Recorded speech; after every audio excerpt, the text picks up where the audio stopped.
Hello, I'm Carlos Bordeo from Ace Team. This is my brother Andres Bordeo, and we're going to be talking a little bit about the innovations that we did for our upcoming title, The Eternal Cylinder. For this title, we needed like this endless terrain because we have this giant cylinder which is destroying the environment. So we had to come up with a solution almost for an infinite procedural terrain.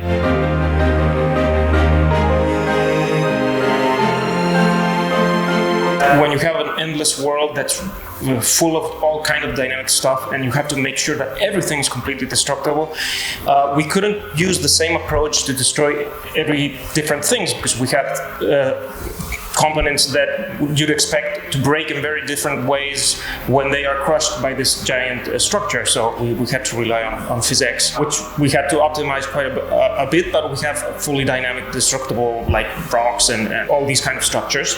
But the thing is that the density, the amount of fragments that we needed for very large structures like these towers or these kind of mountain parts were not really compatible with a fully dynamic system that would require just too many fragments. We started looking at solutions where we could like pre-bake that destruction, simulate it in 3D Studio Max.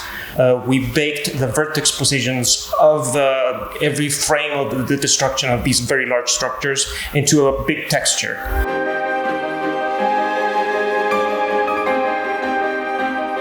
On runtime, it works pretty fast, and the only thing we had to take into account was the amount of simulations we could do because it translated into texture data, which of course impacts memory. Other examples that come into play are, for instance, how we destroy soft objects, like a soft object I would call something maybe a tree. So a tree, when it's crushed, it doesn't basically break like rock would into pieces. It actually bends and then it starts getting flattened by the cylinder. So there were different aspects about the destruction that came into as unique challenges, and I think that's something that's really interesting about this project. We're very excited to see how people react to the project.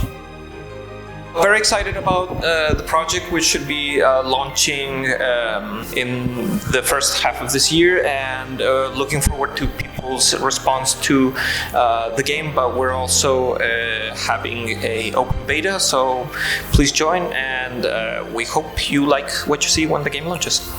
Thank you.